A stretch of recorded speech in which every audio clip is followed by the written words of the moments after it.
finally saw Little Mermaid. I finally saw Little Mermaid. I finally saw Little Mermaid. Brothers and sisters, y'all told me it wasn't that bad. Y'all told me it wasn't that bad.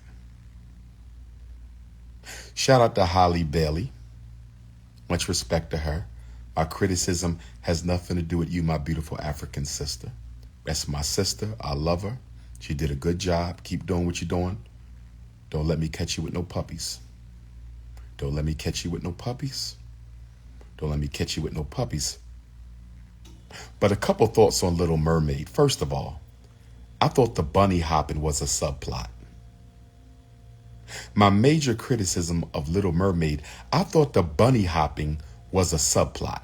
I thought her crushing up on the Neanderthal was secondary to a greater storyline. I thought her quest for the skim milk was subsidiary to a much more important theme within the movie. I watched that whole damn movie.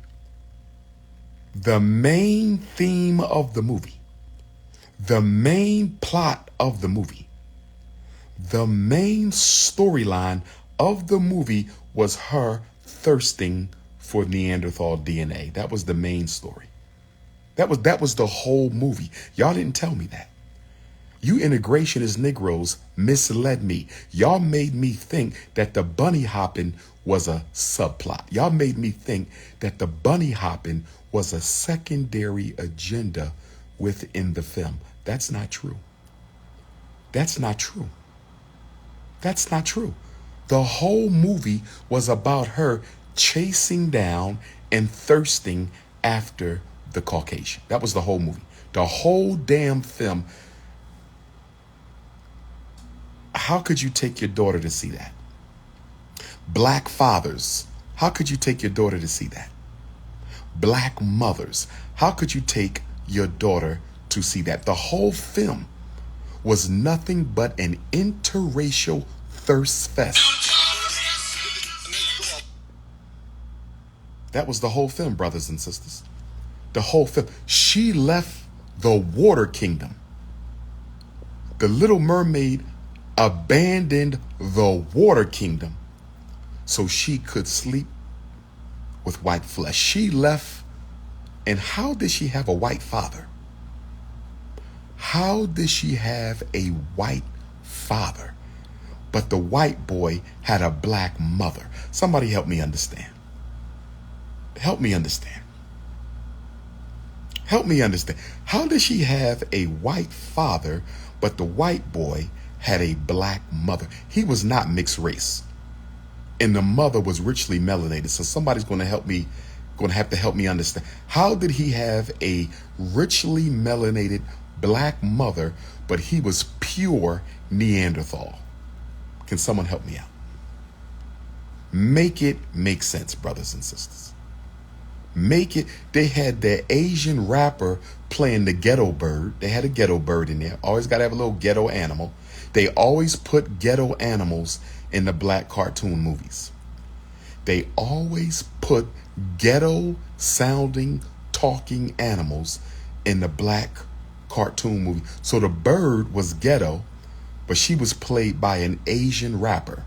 A ghetto black bird voiced by an Asian rapper. A ghetto black bird voiced by an Asian rapper. And then the blackest character in the movie was Sebastian, the damn STD crab. The blackest character in the movie was an STD crab, Sebastian. Sebastian was the blackest character in the movie, and he was a STD crab. An STD crab. An STD crab. And he was played by the mixed race brother. He was played by the mixed race brother. They had Halle Bailey's skin bleached so light I don't know what kind of makeup they put on that girl. They had her trying to look as white as they can make it. Then she had blonde hair. And when she left the water kingdom and got on the land, she had blonde locks. You can't make this up. You can't make this up. The whole movie was about her stealing the heart of the snow puppy. The whole movie was about her stealing the heart of the snow puppy.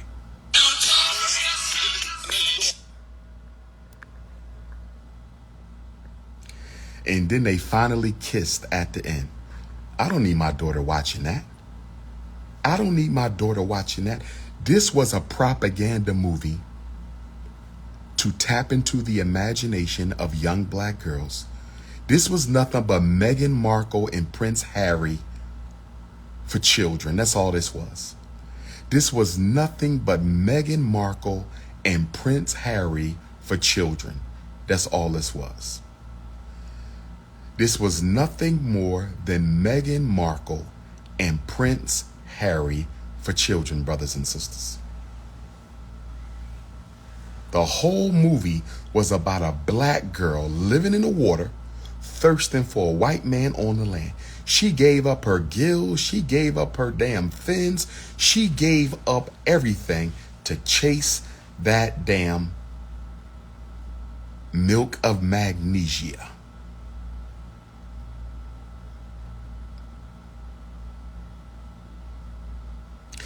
So President Biden had a block party for the Rainbow Gang. President Biden had a block party for the Rainbow Gang. Since when did presidents start throwing block parties on the White House lawn?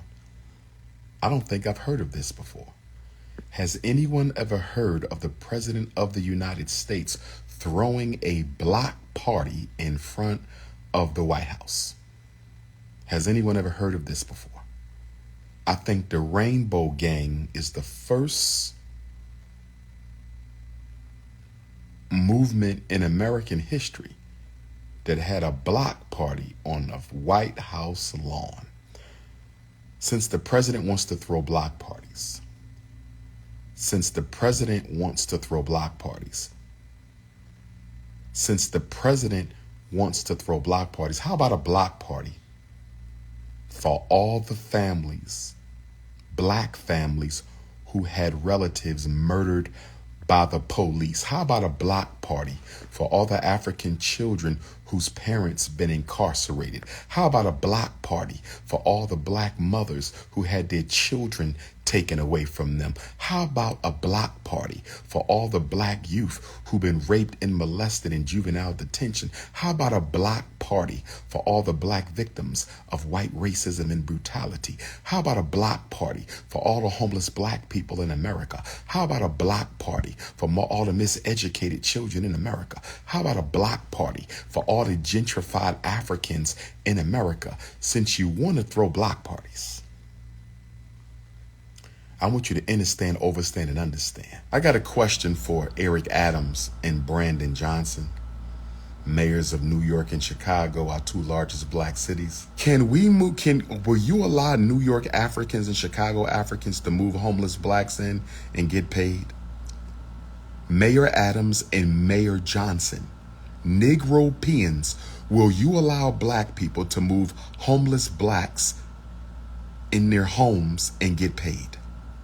Will you allow them to move homeless black children in their homes and get paid? Because we have an epidemic of homeless black children. We have an epidemic of homeless black mothers with children. We have an epidemic of ex-offenders. We have an epidemic of mental health, black mental health victims who are not being properly served. Since you're willing to pay for non-American immigrants, since you're willing to pay money for non-American immigrants to move in black people's homes, can we also move black homeless in our homes and get paid?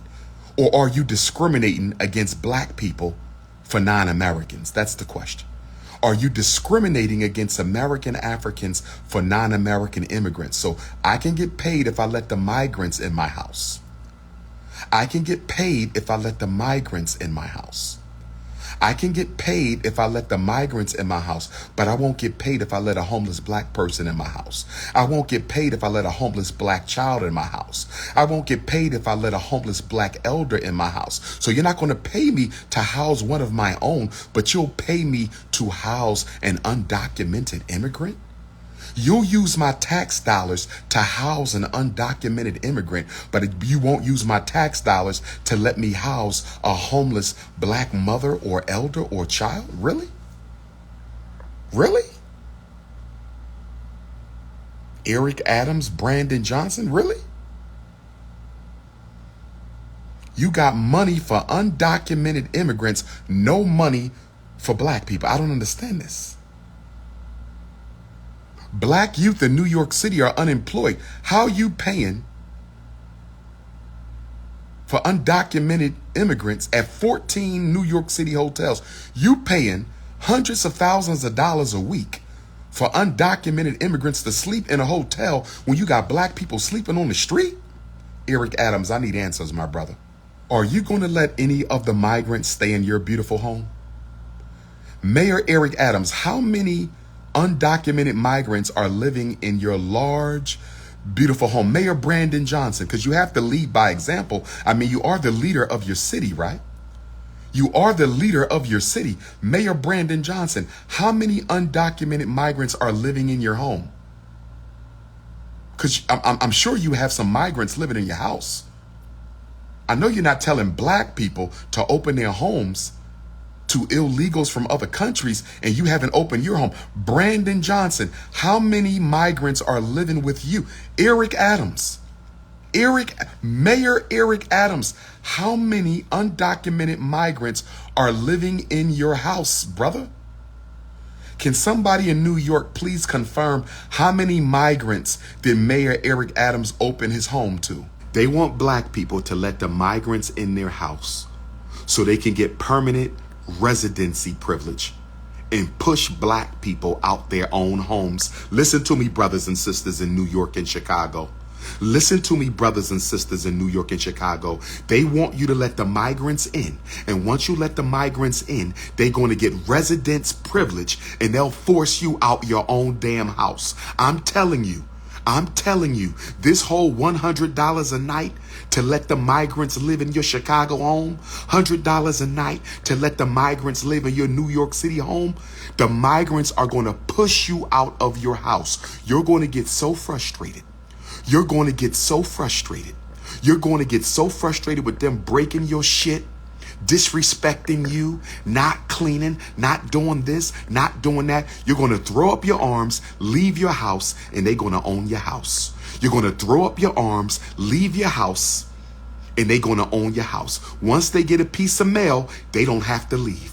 Once they get a piece of mail, they don't have to leave. They're going to gentrify you out your own house with your permission because you want $100 a day. They're going to gentrify you out your own house with your permission because you want $100 a day. New York City and Chicago, New York City and Chicago, New York City and Chicago, you better be careful. New York City and Chicago, you better be careful. You're going to let the migrants in. You're going to want to put them out. And Mayor Eric Adams and Mayor Brandon Johnson is going to let you know you cannot evict the migrants. You cannot evict the migrants. They're going to tell you you cannot evict the migrants. And guess what they're going to say?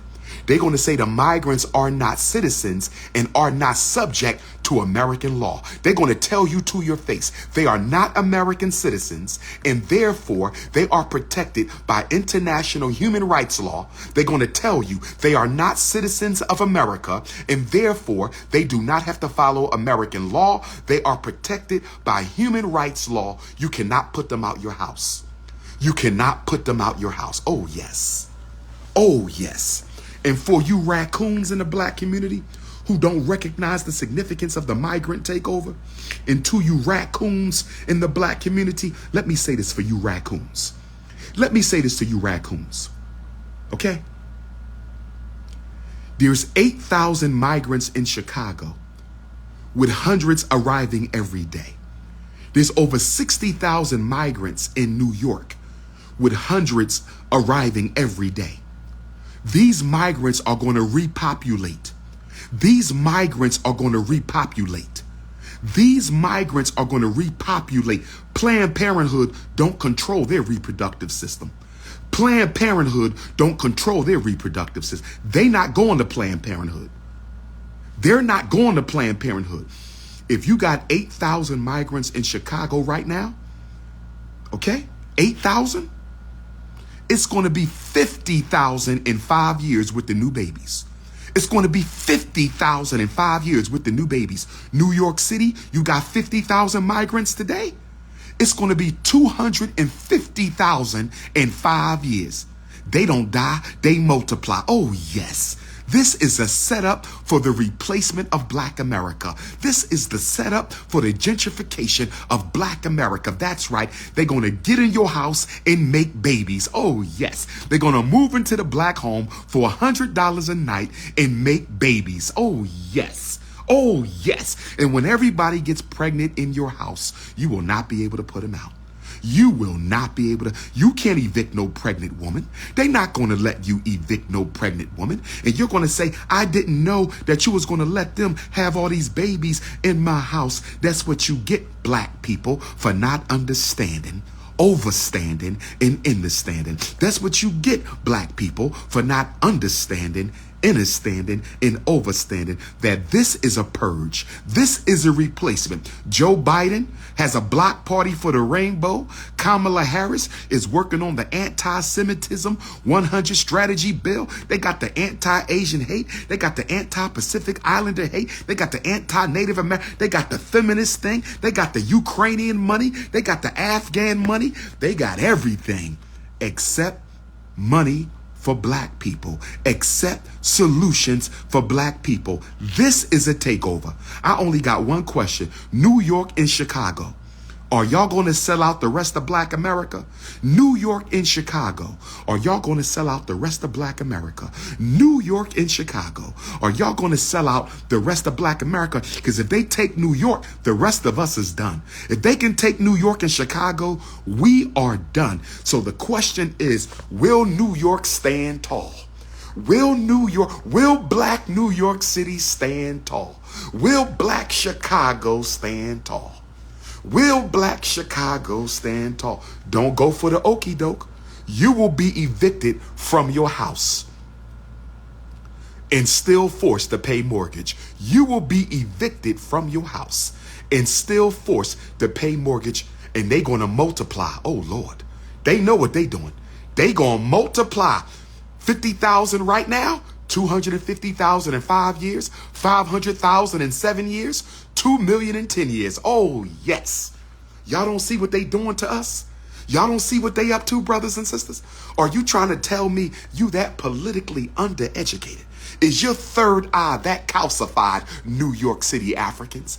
Is your third eye that calcified, Chicago Africans, that you don't recognize this is a political, physical, numerical, cultural, societal takeover?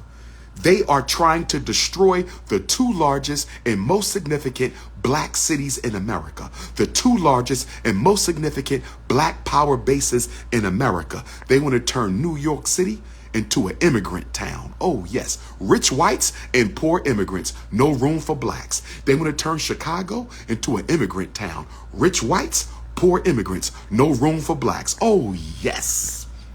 They working on an America without the Negro. We're going to talk about it in Huntsville tonight.